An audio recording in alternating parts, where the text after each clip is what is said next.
નમસ્કાર ખેડૂત મિત્રો, એક મીટિંગનું આયોજન કર્યું હતું ત્યારે ખેડૂતની મુલાકાતે આવ્યા અને ફિલ્ડ થોડું દૂર છે એના હિસાબે ત્યાં ખેડૂતને ત્યાં મીટિંગનું આયોજન કર્યું છે. આપણું નામ જણાવશો? આપણું નામ રાઠવા નગીનભાઈ સલાભાઈ, ગામ ટીકાવાળા, તાલુકો છોટાઉદેપુર, જિલ્લો છોટાઉદેપુર. બરાબર. હવે આ જે મકાઈનું વાવેતર તમે કર્યું છે એ કઈ કંપનીનું છે? શક્તિવર્ધક કઈ વેરાયટી છે? 1627. 1627. તો 1627 મકાઈનું તમે વાવેતર કર્યું તો ફર્સ્ટ ટાઈમ તમે પાયામાં કયા ખાતર લીધા? ડીએપી ને પોટાશ નાખે. ડીએપી ને પોટાશ.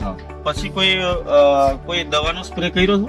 દવા ખાતર નાખ્યા પછી થોડી વાર પછી આપેલી ઈયળની દવા પ્રોફીનો મારે. બરાબર. યુરિયા કેટલા ટાઈમ તમે? ખાલી 2 ડોઝ આપેલા. યુરિયાના 2 ડોઝ આપ્યા. તેના પછી તમે પાણી કેટલા કુલ થયા? પાણી બધાથી 5 પાણી થી. બરાબર. પાણી 5 થયા પછી આ જે દોડાનું વજન તમને આશરે કેટલું લાગે? 400 ગ્રામ. 400 ગ્રામ. તો આ ડોળાની એમ આડી લાઈન કેટલી છે? એમ તમને અંદાજ 20 આવે. ઊભી કેટલી આવે?